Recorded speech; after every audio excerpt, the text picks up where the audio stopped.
Hello నమస్తే. Federal ఆంధ్రప్రదేశ్కు స్వాగతం. ఆంధ్రప్రదేశ్ రాష్ట్ర ప్రభుత్వం ఇటీవల ఓ సరికొత్త నిర్ణయాన్ని ప్రకటించింది. దాంతో పుస్తకానికి మరోసారి ప్రాణం పోస్తారా అన్న చాలా సానుకూల పరిణామం కనిపిస్తుంది. ప్రతి నియోజకవర్గంలో ఒక లైబ్రరీని ఏర్పాటు చేస్తామని, 150 కోట్ల రూపాయలతోటి రాష్ట్రంలో సెంట్రల్ లైబ్రరీని ఏర్పాటు చేస్తామని చెప్పడం ఈ చాలా సానుకూల పరిణామంగా గ్రంథాలయోద్యమ నిర్వాహకులు, పుస్తకాల పట్ల ఆసక్తి ఉన్నవాళ్ళు, అలానే గ్రంథాలయోద్యమంతో మమేకమైన చాలా మంది ఈవేళ హర్షం వ్యక్తం చేస్తూ ఉన్నారు. ఈ నేపథ్యంలో ఈ చర్చా కార్యక్రమానికి వచ్చిన మీ అందరికీ స్వాగతం.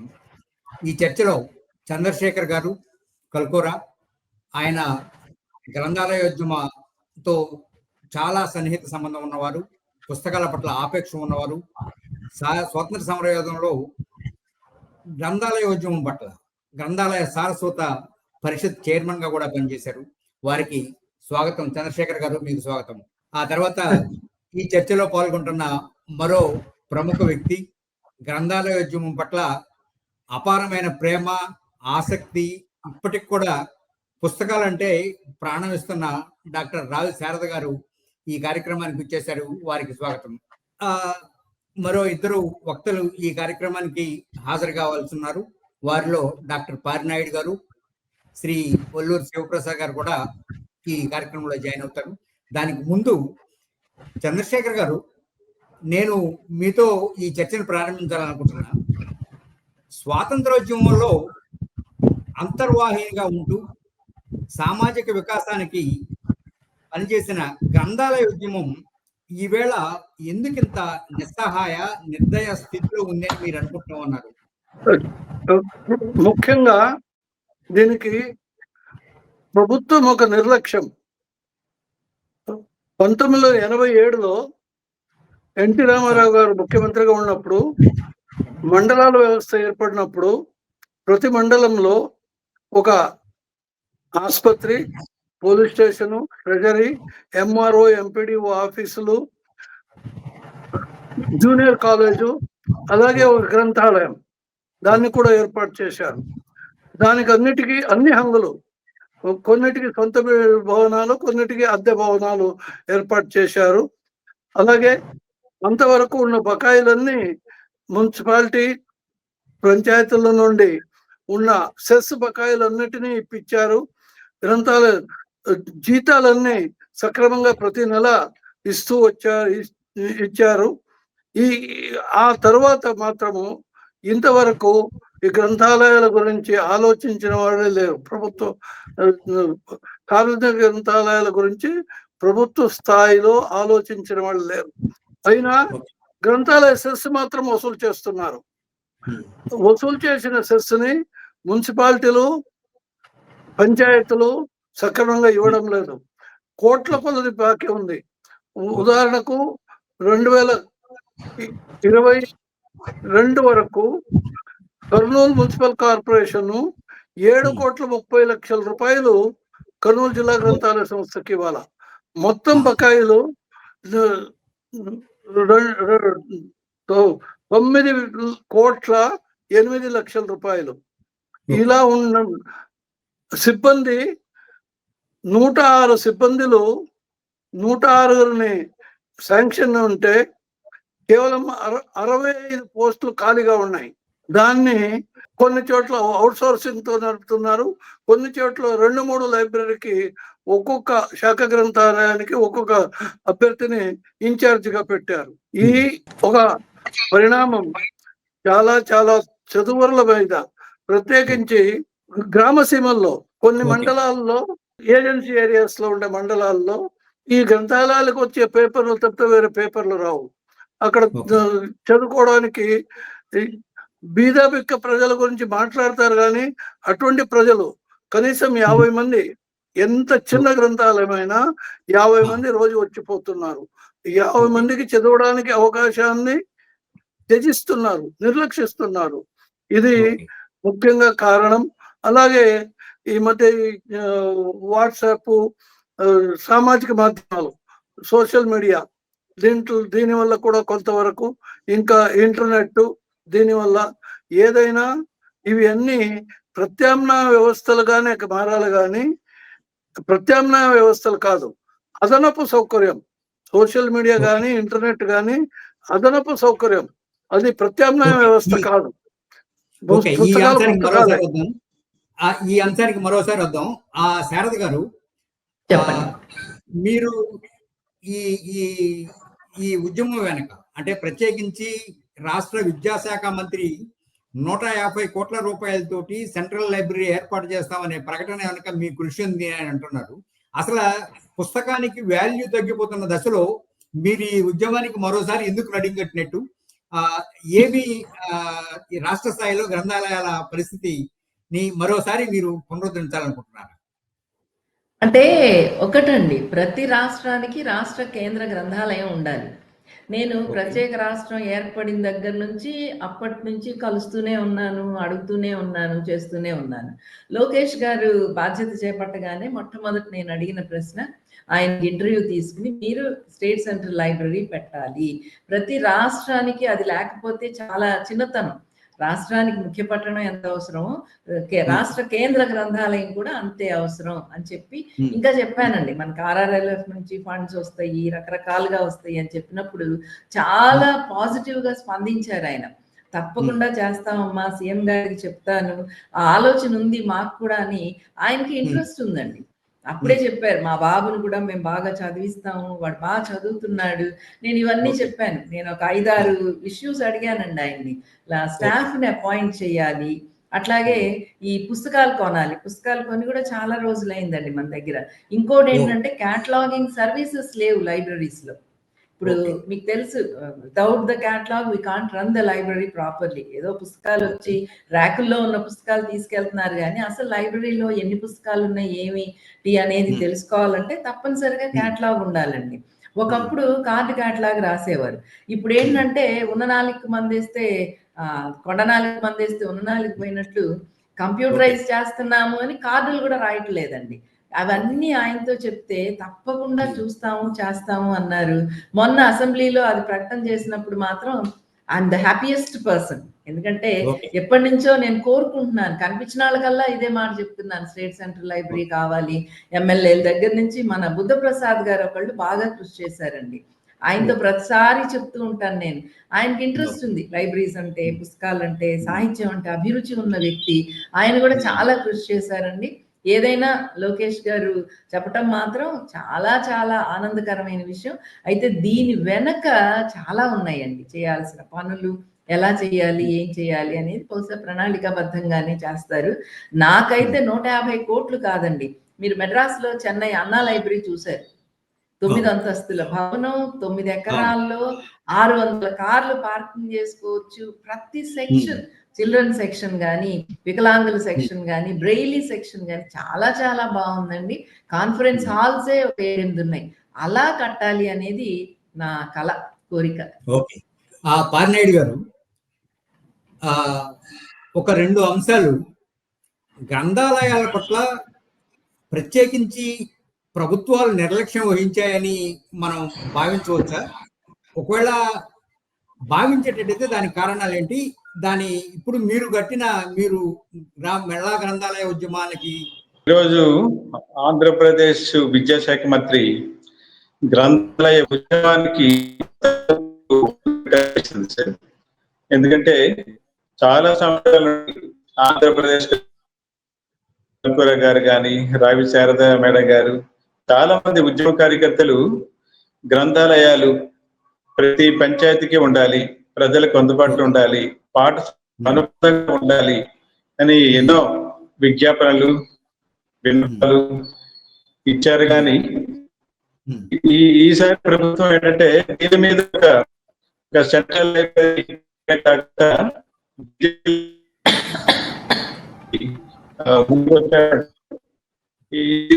అందరూ కూడా ఆనందిస్తున్న విషయం సార్. ఎందుకంటే ఇప్పుడు అందరు కూడా సెల్ ఫోన్లకి, టీవీలకి అలవాటు పడిపోయి పుస్తకాలు చదవడం అనేది పూర్తిగా సుమారుగా 90% యూత్ చదవడం లేదు. ప్రస్తుత డిజిటల్ యుగంలో పుస్తకానికి ఆదరణ తగ్గిందని, అందువల్లనే గ్రంథాలయాల పైన పాలకులు అంతగా ఆసక్తి చూపట్లేదన్న విమర్శ ఉంది కదా, దాన్ని మనం నిజమనుకోవచ్చా? ఒకవేళ అది నిజం కాకపోతే వాస్తవం ఏంటి? కొంతవరకు అది నిజమే. అయినా దాన్ని దీంట్లో ఒక చాలా బాధాకరమైన విషయం ఏమంటే, చాలా బాగా చదువుకున్న వాళ్ళు యూనివర్సిటీ ప్రొఫెసర్లు కూడా అంతర్జాలం ఇంటర్నెట్ పైన పడేటట్లనే సూచిస్తున్నారు కానీ పుస్తకాల పైన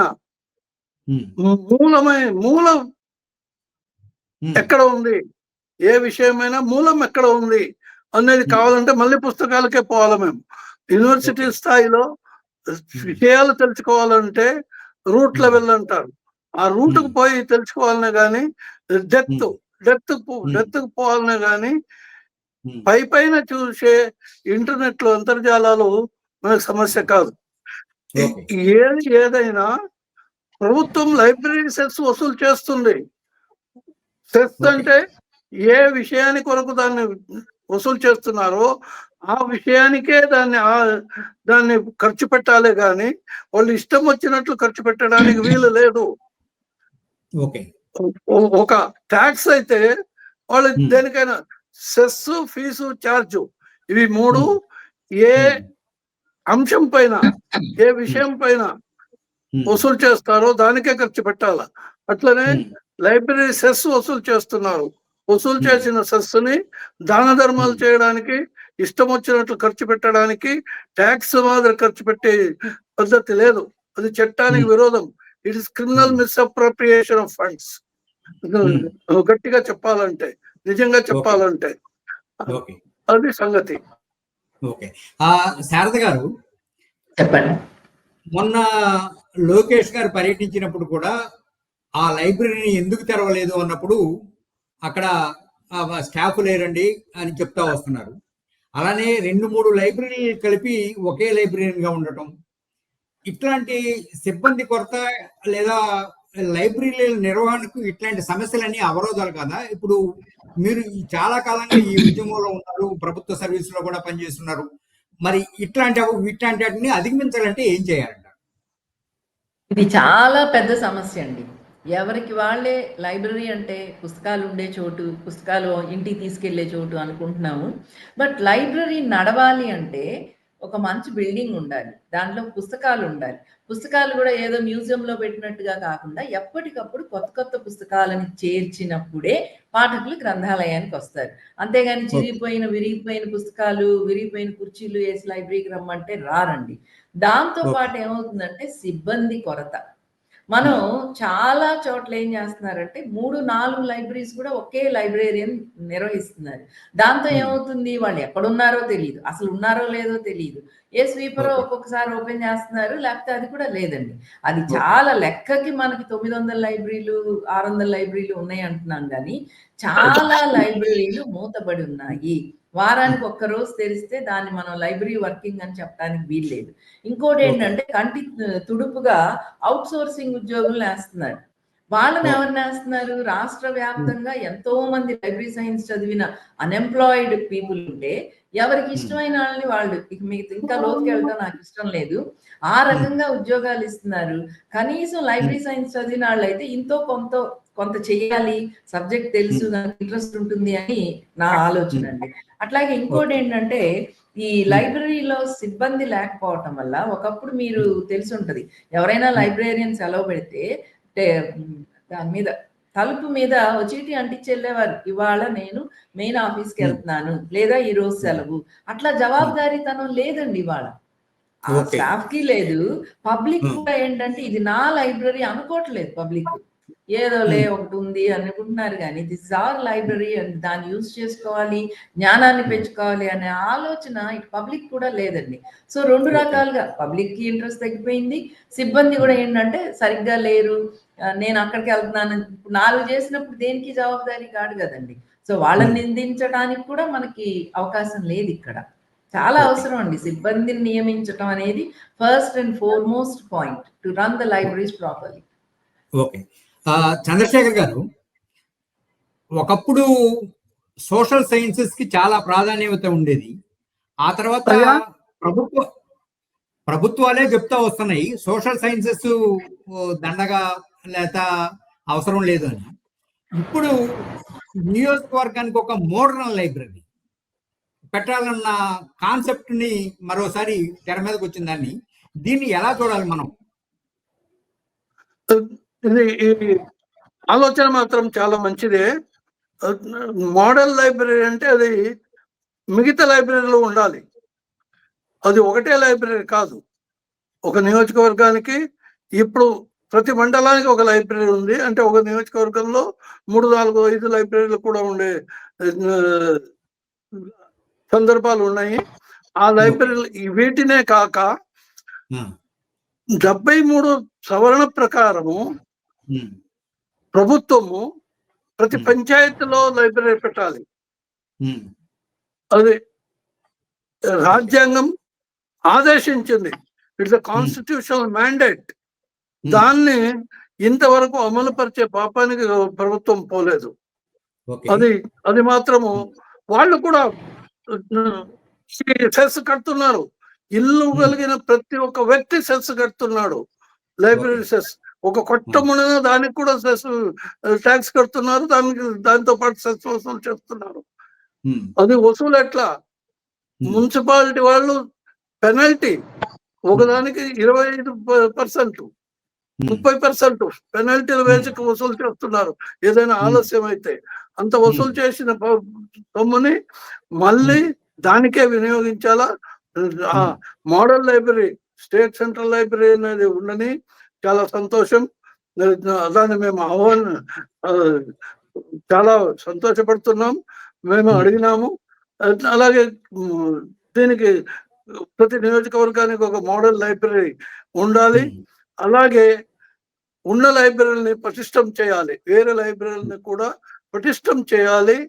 కొత్త గ్రంథాలయాలని ప్రతి మండలంలో ఈవేళ గవర్నమెంట్ పైసా సొమ్ము ఖర్చు పెట్టాల్సిన అవసరం లేదు. సెస్సులు కరెక్ట్ గా వసూలు అయితే ఇప్పుడు చెప్పానంతగా 9 కోట్ల రూపాయలు కర్నూలు జిల్లా గ్రంథాలయ సంస్థానికి 22 వరకు మున్సిపాలిటీలు పంచాయతీలు బాకీ. ఆ డబ్బులు ఇస్తే ఇంకా ప్రభుత్వం శాలరీ ఇవ్వాలా? ఆ శాలరీ కూడా ఇవ్వలేదు. అది కూడా సెస్ నుండే ఇస్తున్నారు. వచ్చిన సెస్ నుండే ఇస్తున్నారు. దీన్ని ప్రభుత్వం ఇచ్చిన జీతం మట్టంగా ఇచ్చి అన్ని సెస్ కరెక్ట్ గా వసూలు చేస్తే ప్రభుత్వం దాని ఖజానా నుండి ఒక పైసా కూడా ఖర్చు పెట్టాల్సిన అవసరం లేదు. దాన్ని మోడల్ లైబ్రరీతో పాటు ఇతర గ్రంథాలయాలను కూడా ప్రభుత్వం నడపాలి.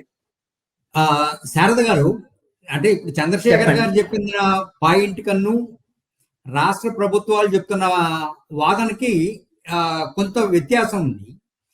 రాష్ట్ర ప్రభుత్వం దగ్గర నిధులు లేకపోవటం వల్లనే పుస్తకాలు కొనడం లేదు, అందువల్లనే గత 4-3 ఏళ్లుగా పుస్తకాలు కొనలేదు అన్న వాదన సరైందేనా? కాదండి. అంటే పర్టికులర్ దీంట్లో లేవు, కానీ సెస్ వసూలు చేసిన డబ్బులు కానీ రాజా రామ్మోహన్ రాయ్ లైబ్రరీ ఫౌండేషన్ కూడా మనకి పుస్తకాలకు కూడా కొంత ఫండ్ ఇస్తుందండి. దానికి మనం ఏంటంటే సరైన టైంలో అప్లై చేసుకుని మ్యాచింగ్ ఫండ్ 50% కనుక మనం ఇస్తే కొనొచ్చండి. ఒక రకంగా పనులు సరిగ్గా జరగకపోవటం కారణం అనుకుంటున్నాను నేను. I may be right are wrong. మాకేంటంటే ప్రతి పుస్తకానికి ఒక నంబర్ ఇవ్వాలండి. ముందు ప్రింట్ అవ్వగానే పబ్లిషర్స్ అందరూ 2-3 కాపీలు వాళ్ళకి ఇస్తే దాన్ని ఒక నంబర్ ఇస్తారు. ఆ నంబర్ ప్రకారంగా వాళ్ళు బుక్స్ సెలెక్ట్ చేస్తారండి. మన ప్రతి సైటేషన్ నంబర్ ని చేసుకుని దాని ప్రకారంగా చూస్తారు. ఇప్పుడు ఈ సైటేషన్ నంబర్ ఇవ్వటానికే లేట్ అవుతుందండి. ఇప్పుడు పనులు సక్రమంగా జరగటం లేదు, అది చెప్పడానికి నేనేం వెనకాడను. Citation number should be given regularly. అది ఇవ్వట్లేదు. 4 ఏళ్ళకో 3 ఏళ్ళకో ఒకసారి ఇస్తున్నారు. పుస్తకాలు కొనేటప్పుడు మాత్రం ఈ పుస్తకం ప్రింట్ అయ్యి చాలా ఏళ్ళు అయింది,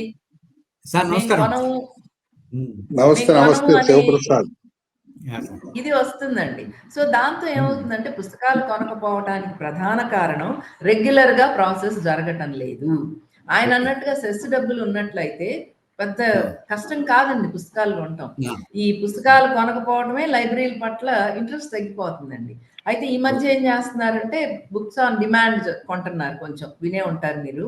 ఈ కాంపిటేటివ్ ఎగ్జామ్స్ కి తయారయ్యే పిల్లల కోసం అది మాత్రం కొంటున్నారండి. We should appreciate for that thing. ఎందుకంటే వాళ్ళు ఎప్పటికప్పుడు కాంపిటీషన్ మన లైబ్రరీలో చూస్తుంటే చాలా గ్రంథాలయాల్లో వచ్చే పాఠకులు కాంపిటేటివ్ బుక్స్ కోసమే. వాళ్ళకి న్యాయం చేస్తున్నారు కొంతవరకు, 100% కాకపోయినా చేయగలిగినంత చేస్తున్నారు. అయితే ఇదేంటంటే దీన్ని రెగ్యులరైజ్ చేసి ఈ సైటేషన్ నంబర్ రెగ్యులర్ గా ఇచ్చి ఎప్పటికప్పుడు పుస్తకాలు కొంటూ ఉంటే బాగుంటుందండి. ఓకే శివప్రసాద్ గారు, గ్రంథాలయ పునర్వికాస ఉద్యమానికి మీరు నడింగట్టారు, చాలా సంతోషం. అయితే అసలు ఇప్పుడు దాని అవసరం ఉందని అంటారు, అంటే అవసరం ఉందా లేదా అనే దాని మీద ఇప్పుడు మళ్ళా ఒక చర్చ జరుగుతూ ఉంది. మరికొంతమంది మీ ఉద్యమంలోనే కొన్ని సానుకూల పరిణామాలు కూడా ఏర్పడుతున్నాయని అంటారు. అంటే అసలు ఈ ఉద్యమాన్ని ఎందుకు ప్రారంభించారు మీరు? ఉద్యమం అనేటటువంటిది మనకి స్వాతంత్రోద్యమంలో అందరికీ తెలుసండి ఎందుకు ప్రారంభించబడిందని. అప్పుడు ఉన్నటువంటి అవిద్య, మూర్ఖత్వం, మూఢాచారాలు వీటితో ఉన్నటువంటి జనం స్వతంత్రం వైపు మొగ్గు చూపేటటువంటి పరిస్థితి లేదు కాబట్టి ఆ రోజు వాళ్ళందరినీ ముందు సానుకూలంగా మార్చాలంటే వాళ్ళకి కనీసమైనటువంటి విద్యా జ్ఞానం ఉండాలి అనేటటువంటి ఉద్దేశంతో అప్పటికప్పుడు వాళ్ళు ఒక ఉద్యమాన్ని స్థాపించారు. వాళ్ళు స్థాపించి వాళ్ళు వయోజన విద్య లాంటి అనేక కార్యక్రమాలు ఏవైతే అప్పుడు ఈ మతానికి వ్యతిరేకంగా, అంటరానితనానికి వ్యతిరేకంగా, అదే విధంగా స్త్రీలను ఎడ్యుకేట్ చేయటం, ఇలాంటివన్నీ ఆ ఉద్యమంలో చాలా గొప్పగా చేశారండి. అయితే మరి ఇప్పుడు ఎందుకు అవసరము అంటే మనిషికి పుస్తకం అవసరం లేదనుకున్నప్పుడు గ్రంథాలయం కూడా అక్కర్లేదండి, ఒక్కర్లేదు.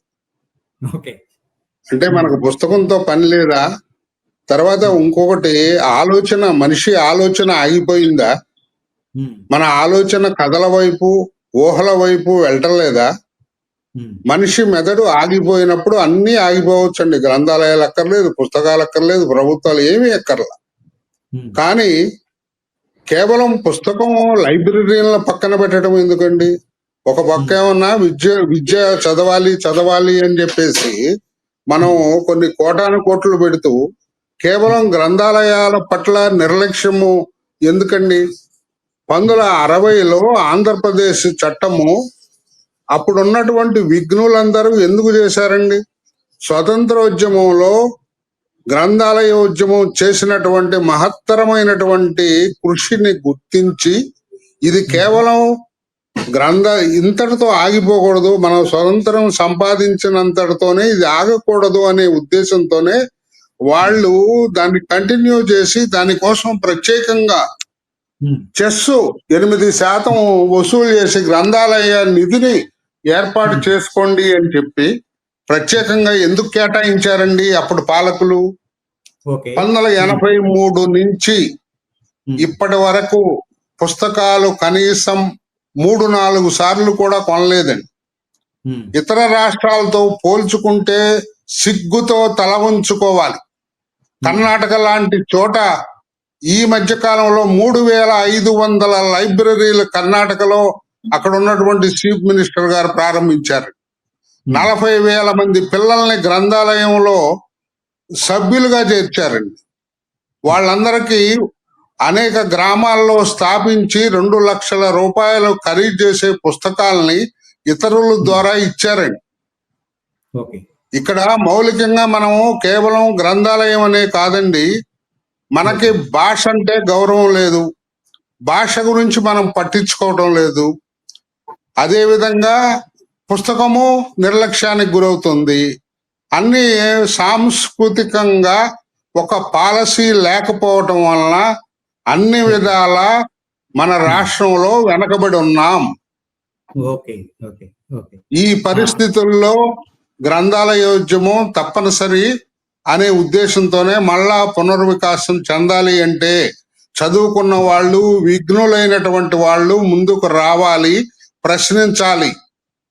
544 కోట్లు బకాయి ఇవాళ ఉంటే మనం ఇంటి పన్ను బకాయి ఊరుకుంటున్నారా ప్రభుత్వం? 540 కోట్లు వసూలు చేసినటువంటి చెస్ ఎందుకు ఇవ్వరండి మనకి? ఓకే ఎందుకు గ్రంథాలయాలకు ఖర్చు పెట్టరండి? ఓకే వాచ్మెన్స్ మూడు లైబ్రరీలకి ఒక చోట వాచ్మెన్ ఊడ్చే స్వీపరు ఇన్ఛార్జ్ గా ఉందంటే మీరు ఆలోచించండి ఎంత దౌర్భాగ్యంగా లైబ్రరీని చూస్తున్నారు చేస్తున్నారు అనేటటువంటిది. ఇప్పుడే ముందు శారద గారు ఆ ప్రస్తావన ఉన్నటువంటి తీసుకొచ్చారు. పరిస్థితి ఉన్నటువంటి పరిస్థితి అండి. ఇప్పుడు గ్రంథాలయాల్లోకి వెళ్ళి పుస్తకాన్ని అంటుకోవడానికి అసలు కొత్త పుస్తకాలు ఏమండి? ఓకే 3 సార్లు కొంటే ఎన్ని వందల వేల పుస్తకాలు వచ్చినాయండి ఈ 25-30 ఏళ్లలో. ఏ పుస్తకం చదవదగిన పుస్తకం అక్కడ ఉందని వెళ్ళాలండి? ఈ తరం వెళ్ళాలి అంటే ఈ తరానికి ఆసక్తి కలిగించేటటువంటి పుస్తకాలు ఉండాలి కదా. వాళ్ళు పుస్తకాలు కొనటం లేదు. ఆన్ డిమాండ్ అని చెప్పేసి ఏమిటంటే ఆన్ డిమాండ్ కి లిటరేచర్ లో ఆన్ డిమాండ్ లేదు. నాకు బుచ్చిబాబు చివరకు మిగిలేదో లేకపోతే ఇంకొక గోపీచంద్ గారి కథలో కావాలని అడగడానికి అవకాశం లేదండి. ఓకే కేవలం నువ్వు టెక్స్ట్ బుక్లు మాత్రమే నువ్వు అడుగుతావు ఆన్ డిమాండ్. దాని మీద వాళ్ళు కొంటారన్నమాట. ఇది అంటే ఇది మౌలికంగా అమరయ్య గారు ఇవి పౌర గ్రంథాలయాలు అనేటటువంటి మాటని ముందు మర్చిపోయారండి. ఇది విద్యాలయాలకు సంబంధించిన విద్యా గ్రంథాలయం కాదు. ఇది అందరికీ ఒక రెఫరెన్స్ గ్రంథాలయం అనేటటువంటిది. విద్యాశాఖ జ్వరబడి ఒక్క నిమిషం శివప్రసాద్ గారు ఒక్క నిమిషం. పార్నాయుడు గారు ఇప్పుడు శివప్రసాద్ గారు చెప్పినట్టు పౌర గ్రంథాలయాలను సక్రమంగా నిర్వహించాలంటే ఎటువంటి చర్యలు తీసుకోవాలని అంటారు? ఇప్పుడు శివప్రసాద్ గారు కూడా అంటే గ్రంథాలయ ఉద్యమం ఎందుకు ప్రారంభించారు ఆ చరిత్ర అంతా కూడా మనకి ఒక శతాబ్దం దాటి అంటే ఈ ఉద్యమాలు నడిపి స్వాతంత్ర ఉద్యమానికి ఎంతో ఊపిరి పోసింది గ్రంథాలయ ఉద్యమం. కాబట్టి పౌర గ్రంథాలయాలు బాగుండాలి అంటే స్వచ్ఛంద గ్రంథాలయాలు, చాలా మంది యూత్ స్వచ్ఛందంగా గ్రంథాలయాలు కూడా ఏర్పాటు చేస్తున్నారు. అలాంటి వాళ్ళకి పెట్టాలి. ఇదేంటి గ్రంథాలయంలో పనిచేసే లైబ్రరీయన్ కావచ్చు, మిగతా వాళ్ళు కావచ్చు, ఒక సోషల్ వర్కర్ గా పనిచేయాలి. కాబట్టి గ్రంథాలయ ఉద్యమంలో పనిచేసిన వాళ్ళకి కూడా మనం అవకాశం ఇస్తే తప్పకుండా ఇవి సక్సెస్ అవుద్ది. అలాగే ఇప్పుడు పాఠశాలలకి ఏ విధమైన పాఠశాలలో టీచర్ ఉదయం నుండి సాయంత్రం వరకు ఉండాలి, ఏ పనులు చేయాలి అనేది ఒక అజమాయిషి, పర్యవేక్షణ, మానిటరింగ్ అన్నీ ఉన్నాయి. కానీ గ్రంథాలయాల మీద మాత్రం ఏ మానిటరింగ్ లేదు. ఇప్పుడే పెద్దలు చెప్పినట్టు పుస్తకాలు కొనడము లేదు. ఆ పుస్తకాలు కొన్ని తర్వాత కనీసం వాటిని వినియోగిస్తున్నారా, గ్రంథాలయం కరెక్ట్ గా ఉంటుంది అనేది ఒక పర్యవేక్షణ లేదు. ఈ పర్యవేక్షణ రెండు రావాలి అంటే మళ్ళీ ఇప్పుడు కొత్త ప్రభుత్వం వాళ్ళు ఇప్పుడు ప్రతి నియోజకవర్గానికి ఒక గ్రంథాలయం, మోడల్ గ్రంథాలయం ఏర్పాటు చేస్తా ఉన్నారు. అలాగే కనీసం ప్రతి పంచాయతీకి కూడా ఒక గ్రంథాలయం, డిజిటల్ లైబ్రరీ ఏర్పాటు చేస్తే యూత్ అంతా కూడా తప్పకుండా, యూత్ ఏంటంటే మా గ్రంథాలయం కావాలని డిమాండ్ కూడా వస్తుంది. మా గిరిజన ప్రాంతాల్లో చూసుకుంటే ఐటీడీఏ పిఓ దగ్గర కానీ కలెక్టర్ దగ్గర కానీ వెళ్ళి మా ఊరికి గ్రంథాలయం కావాలంటున్నారు. అంటే గ్రంథాలయం కావాలని డిమాండ్ కూడా ఉంది. డిమాండ్ ఎక్కడుందో అక్కడ ముందు గ్రంథాలయాలు ఇవ్వడం, అలాగే ప్రతి పంచాయతీ కూడా గ్రంథాలయం ఇచ్చి దాని పర్యవేక్షణ కరెక్ట్ గా జరిపితే పౌర గ్రంథాలయాలు తప్పకుండా విజయవంతం అవుతాయి సార్. చంద్రశేఖర్ గారు, మన టైం కూడా ఎక్కువ వచ్చింది కనుక రాబోయే మోడల్ లైబ్రరీ ఎలా ఉండాలనుకుంటారు? ఎలా ఉంటే పౌరులకు ఉపయోగపడుతుందని మీ ఉద్దేశం? ఏనాటికి ఆనాడు పుస్తకాలు కొనడం, భవనాలు కట్టడం, అలాగే ఉద్యోగం ఖాళీలు ఎన్ని ఉన్నాయో అవి సక్రమంగా భర్తీ చేయడం, కొత్త గ్రంథాలయాలని పల్లెటూరులో ఇందాక పార్నాయుడు గారు చెప్పినట్లు కొత్త గ్రంథాలయాలని పల్లెసీమల్లో ఏర్పాటు చేయడం. ఇంతవరకు కర్ణాటక డీజీపీ శ్రీనివాసులు అని ఆయన చెప్పారు, ఆయన మన కర్నూలు జిల్లా వాసి, ఆయన చెప్పారు ఒకప్పుడు చదవడానికి అవకాశం దొరకకుండా ఉండింటే నేను కూడా ఒక నక్సలైట్ అయ్యేవాడినేమో అని ఓ రాష్ట్రం డీజీపీ చెప్పిన మాట. అలా ఉన్నప్పుడు ఈ రోజు యువకులకి ముందుకు వచ్చే వాళ్ళకి ఒకడు చదవని చాలండి. మోహన్ దాస్ కరమ్చంద్ గాంధీ ఒకడు హరిశ్చంద్ర కావ్యం చదివి బ్రిటిష్ సామ్రాజ్యాన్ని కూలగొట్టినాడు. అలాంటి వాడు ఒకడు తయారు కానీ వాళ్ళకి కావలసిన యువతరానికి కావలసిన పుస్తకాలని ఆ సౌకర్యాలని కల్పించాలి. అది పానాడు గారు చెప్పినట్లు జనంలో కూడా ఆ ఒక బాధ్యత, సామాజిక బాధ్యతని కూడా అందరూ సమాజం వహించాలి. దీని కొరకు ప్రభు ఎక్కిన పల్లకి కాదు మోసిన పోయిలెవరు, తాజ్మహల్ నిర్మాణానికి రాళ్ళెత్తిన కూలీలు ఎవరు, ఆ కూలీలు కూడా సక్రమంగా పనిచేస్తేనే తాజ్మహల్ సక్రమంగా నిర్మాణం అవుతుంది. ఆ గ్రంథపాలకులు, సిబ్బంది అందరూ ఒక విధేయతతో పని చేయాలి అని పని చేస్తే ఇవన్నీ సక్రమంగా జరుగుతాయి. శారద గారు, మీరు అనుకుంటున్న వరల్డ్ క్లాస్ లైబ్రరీ 150 కోట్లు 250 కోట్లు, సరే అది ఎంత ఏమిటి అనే తర్వాత, ఆ వరల్డ్ క్లాస్ లైబ్రరీ ఎలా ఉండాలి? ఇప్పుడున్న అంపశయ్య మీద ఉన్న చిన్న చిన్న లైబ్రరీస్ అన్నిటిని ఎట్లా రెజనవేట్ చేయాలి? అన్ని లైబ్రరీ ఎప్పుడు ఊరికి మధ్యలో ఉండాలండి. అక్కడ ఒక మూల లైబ్రరీ ఉంటే దాన్ని ఎవరు వాడలేరు. మంచి ఇక్కడ ఒక అభ్యంతరం కూడా, అంటే ఒక ఇప్పుడు వావిలాల గ్రంథాలయం అని చెప్పి మనం గుంటూరు నడి మధ్యలో పెట్టాం, కానీ ఈవేళ ఆ పుస్తకాలను చూసేవాళ్ళు కానీ దాని తలుపులు తెరిచేవాళ్ళు కానీ లేరు. మరి అట్లాంటి వాటిని కూడా ఏం చేద్దాం? దాని మేనేజ్మెంట్ మార్చాలండి. నన్ను తిట్టద్దు మీరు. ఎందుకంటే మేనేజ్మెంట్లో ఇంట్రెస్ట్ ఉంటే, మేము లైబ్రరీ నడుపుతున్నామండి సర్వోత్తమ గ్రంథాలయం అని, మాకేమీ గవర్నమెంట్ ఫండ్స్ పైసా రాదు. We're running the library 365 days 8 to 8 12 hours. మాకు నేషనల్ హాలిడేస్ కూడా సెలవు ఇవ్వం. కాకపోతే హాలిడేస్లో 9 to 5 ఓన్లీ 8 hours వర్క్ చేస్తాం. అది పని చేసే వాళ్ళ శ్రద్ధ మీద ఆధారపడి ఉంటుందండి. లైబ్రరీ పోస్ట్ అనేది జీతంతో నడిచేది కాదు. కొంచెం సర్వీస్ మైండెడ్, అంటే జీతాలు లేకుండా పనిచేయమని అన్న ఉద్యమంలో చేసినట్టు, బట్ చేసే లైబ్రేరియన్స్లో కూడా ఇది నా లైబ్రరీ, వచ్చే రీడర్స్కి నేను ఏ రకంగా అయినా సర్వీస్ చేయాలి అనే మోటో ఉంటేనే లైబ్రరీ నడుస్తుందండి. అంతేగాని నేను జీతం ఇచ్చాం, పుస్తకాలు కొన్నా కానీ అది సద్వినియోగపడాలి అంటే the person who is working should have some interest అండి. ఆ ఇంట్రెస్ట్ లేకపోతే మనం నడిపించలేము లైబ్రరీ. పోతే మోడల్ లైబ్రరీ అనేది కూడా ఎలా ఉండాలి అంటే అన్ని సదుపాయాలు ఇవ్వాలి. ఒకప్పుడు లైబ్రరీ అంటే సైలెన్స్ అనేవాళ్ళం. ఇప్పుడు వరల్డ్ వైడ్ గా ఏం చేస్తున్నారంటే there should be a coffee house, ఒక కాఫీ సెంటర్ పెడుతున్నారు, ఇంకోటి పెడుతున్నారు, వర్కింగ్ ప్లేస్ ఇస్తున్నారు. సో చాలా మోడర్న్ ఎమ్యూనిటీస్ అన్ని పెట్టాలండి లైబ్రరీస్ లో. ఇప్పుడు స్టేట్ సెంట్రల్ లైబ్రరీ కనుకుంటే ఇవన్నీ ఉండాలి మనకి. ఒక కెఫ్టీరియా దగ్గర నుంచి ఉంటేనే వచ్చిన పాఠకులు వాళ్ళ సమయాన్ని గడుపుకోగలుగుతారు. అక్కడ అన్ని రకాల పుస్తకాలు, ఇప్పుడు డిజిటల్ బుక్స్ ఉండాలి, హైబ్రిడ్ లైబ్రరీస్ అండి, మామూలు పుస్తకాలు ఉంటాయి, డిజిటల్ లైబ్రరీస్ ఉంటాయి. అంటే మనం టెక్నాలజీని దూరం పెట్టమని నేను అన్నండి. పుస్తకాలు చదవాలి, దాన్ని వినియోగించుకోవాలి, బట్ ఏది ఎప్పుడు ఉపయోగపడుతుంది అనేది ఆలోచించాలి. మనకు చిన్న సేయింగ్ ఉందండి, Google will give 1 lakh answers but right answer will be given by the librarian అని. ఒక్కొక్కసారి మనం చెప్తూ ఉంటాం గూగుల్లో వచ్చే ఇన్ఫర్మేషన్ ఎంతవరకు కరెక్ట్ అనేది వీ కాంట్ డిసైడ్ ఇట్. దాన్ని డిసైడ్ చేసే మనిషి ఎవరయ్యా అంటే లైబ్రేరియన్. బికాస్ ఆ లైబ్రేరియన్ కూడా ఎలా ఉండాలి అంటే they should know the technology. ఇవాళ మనకు వచ్చిన ప్రాబ్లం ఏంటంటే పబ్లిక్ లైబ్రరీస్ లో పనిచేస్తున్న అందరూ అనను కానీ చాలా మందికి టెక్నాలజీతో పరిచయం లేదు. ముందుగా వాళ్ళకి టెక్నాలజీ నేర్పించాలి, అప్పుడే వాళ్ళు ఇప్పుడు మోడల్ లైబ్రరీ పెట్టినా సరైన స్టాఫ్ అక్కడ లేకపోతే ఉపయోగం లేదండి. వాళ్ళకి సరైన ట్రైనింగ్ ఇవ్వాలి, కంప్యూటర్ ఎట్లా రన్ చేయాలి, సర్చ్ ఇంజిన్స్ ఏంటి, ఎక్కడి నుంచి ఏ సమాచారం ఎలా రాబట్టాలి, ఇవన్నీ కూడా వాళ్ళు నేర్చుకుని ఉంటేనే లోకేష్ గారి కన్న కళ సఫలం అవుతుందండి.